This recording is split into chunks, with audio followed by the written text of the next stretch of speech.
This is Jerry Diamond with How to Get Out of Babylon. Flat Earth Homeland, baby. Operation Ephraim's Rescue.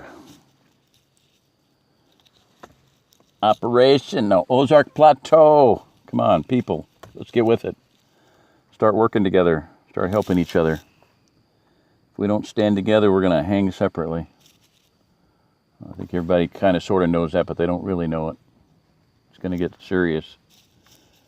The shit is going to hit the fan here any day, and it's going to be all over as far as what we can get done easily.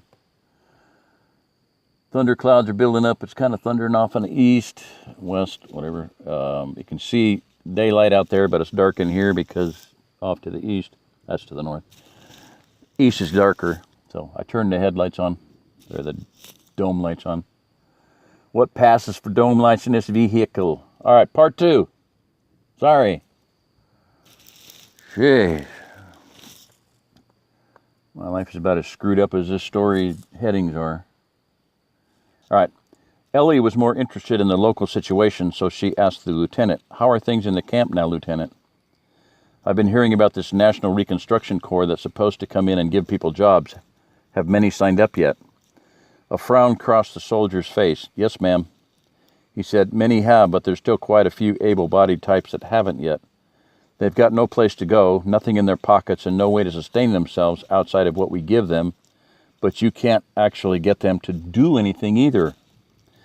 They were the reason we had so much trouble to begin with. None of us had a lot to eat before the transport started coming in, but you couldn't get them to help maintain the camp, and they acted like they were supposed to have room service come in and clean up after them. We shouldn't have had a quarter of the disease cases we did, but no matter what we did, we just could not get some of them to understand that you had to keep a latrine just so, that garbage had to be kept released, that laundry and dishes had to be kept clean." What a revelation that is. "They won't work, they won't learn, and they won't do anything but whine that the government isn't doing enough for them." A sheepish grin crossed his face, and he said, "Sorry about that. It's a sore point with me since I lived in the camp before Captain Swift started combing it for military personnel. Probably why the major sent me out here." Yep. John nodded and spoke. "I'd heard that there was a hefty contingent that wouldn't do anything but sit on their butts.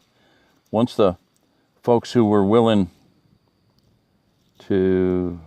Oh boy, come on, that's just irritating. "Once the folks who were willing to work and join the NRC were moved out, and the truly disabled were situated, I'd be all for just turning the rest of them out and telling them to fend for themselves. But I'd probably end up having to deal with them here when they started stealing. So far as I'm concerned, if they're able-bodied and can't support themselves, then they should be made to work. Draft their asses and send them up to Georgia and let them salvage what's left of Savannah."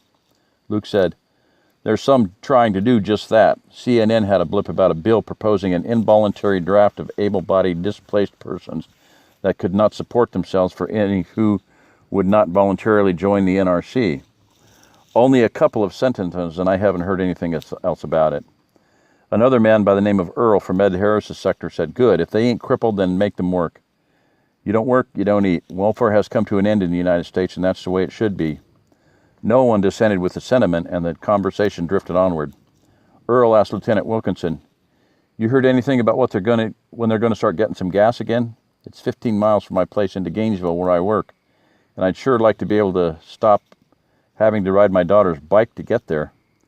The soldier shook his head and then said, "If I were you, I'd try to get a better bike because it's going to be next spring, maybe longer before you see gasoline for sale in this country again. With the Atlantic ports smashed, the refineries in the Gulf damaged, and the big one down in Venezuela damaged, we're barely able to get enough fuel just to run freight transport and agriculture.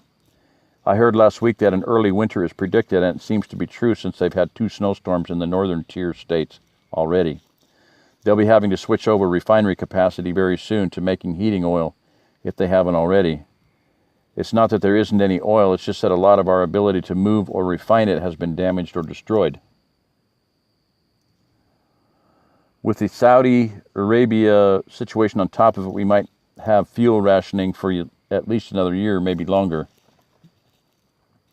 John asked, "What's happening with Saudi Arabia?" "I don't remember hearing anything about them. The tsunami shouldn't have touched them at all."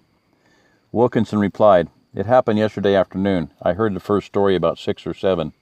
There's been a coup d'etat in the royal family with the crown prince being overthrown by one of the other princes, the defense minister, I think. There was quite a firefight in the royal palace when it happened, according to CNN. Denver. The LED light just kicked on. I don't know. Good grief. Ridiculous. Oh well. It is what it is. Denver is probably hemorrhaging because the defense minister, Prince Sultan, I think they called him, is supposed to be a very pro-fundamentalist and against Western influences, but no one's sure what he's going to do. This morning before I came out, CNN said that their correspondents were not permitted to report from Riyadh without getting government approval now. Mecca and Medina have been locked down too. Haven't heard what the president thinks about it, but he's going to be uptight. With a nod, John said, well, with the U.S. and half of Western Europe washed out to sea, I suppose it's to be expected that a lot of different groups will try to make their moves. One prince or another, they've got to sell their oil to someone. And then ... no, I'm just, two dots, no. All right. Interim break, whatever you want to call it. Cut in the story. Damn, my feet hurt, John said as he sat down at the table with his soup. The 2 drives of the day had taken over 50 dogs, coyotes, foxes, raccoons, cats, possums, and armadillos. Whoa. Many of the men had kept some of the animals to take home, but there still remained a pile of the predatory species heaped in the wagon that Miguel had brought. In a previous life, it had been an old Mazda pickup truck, but after Miguel had worked it over with a welder, it was now a mule-drawn wagon. John was considering doing the same with his truck, if it looked like gas was going to remain scarce for a good deal longer. Luke groaned. I came out here to get some rest, and you walked me halfway across the county? Ed Harris chuckled and said, Doc, you should be glad you never joined the Corps. We did that kind of thing every day before breakfast. John laughed. And they did it barefoot in the snow, and uphill both ways. What are you complaining about, Luke? You seemed happy enough when you took that double this afternoon. Can't believe I missed that hound at 50 feet. Ed Strickland spoke up, but it was worth it. Between today and last week, we should have some relief for a while. Maybe the government will pay a bounty on dogs before long. Lieutenant Wilkinson said, can you imagine doing this kind of thing before the impact? We'd have PETA all over us with court injunctions. Robert observed, the animal rights types are probably eating their dogs by now and trying to convince themselves that it's really tofu. A general chuckle arose from the table. A sheriff's cruiser pulled up in front of the gate and Mike Daniels got out. Then the cruiser backed out and continued down the road. He came up to the tables, got a bowl of soup, then sat with the others. Hey, Miguel, that's some wagon you got there. That's a mighty heap of dogs, too. You could probably sell wagons like that down at the Archer Market. Bring a pretty price about now. In fact, I have sold one, Miguel said. Mike Morgan convinced me to build him one. Ed turned and looked at the wagon with a fresh eye and asked, be pretty expensive for you to build one of them things, wouldn't it? That's a lot of welding, even if you got the truck for free. What did he pay for it? Miguel replied, $100. Earl asked incredulously, only $100? That's cheap. With a smile, Miguel said, that's 100 silver dollars, face value. Paper is losing value so fast that I wouldn't deal in it for something like a wagon, something big like a wagon. This caused many eyebrows around the table. John asked, what's silver bringing now? That wouldn't have been all that much before impact, but what about now? The wagon builder shrugged. Before the asteroid strike, a silver dollar was worth about $3. Oh, what era was he living in? 2000? Maybe a little more. Now, after the strike, he cupped his hands and slowly raised them skyward. A silver dollar is worth a great deal more.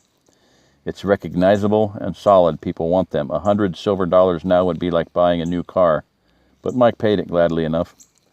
Mike Daniels observed, Morgan's been doing a lot of big spending lately. Got my curiosity up, so I asked him where he got it all. Said that he'd been salting it away for years because he always figured that paper dollars would go back to being paper one day. John said, before the impact, I'd have said he was making a fool's bet.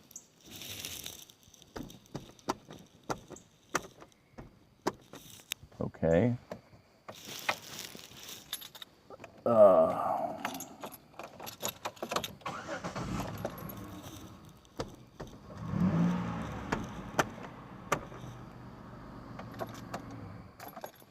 decided to shut off and wouldn't come back on. So, all right. John said, before the impact, I'd have said he was making a fool's bet, but now he just might be the town millionaire. All right, end of that section, and end of tonight. Thank you. Oh, what the heck? As long as there's a sunset to look at out there, might as well look at it, huh? Oh. And now in our For What It's Worth department by Paul Harvey. Yeah. That's a 72 LED light. Pretty awesome. All right, turn it up. The glowering skies. Oh.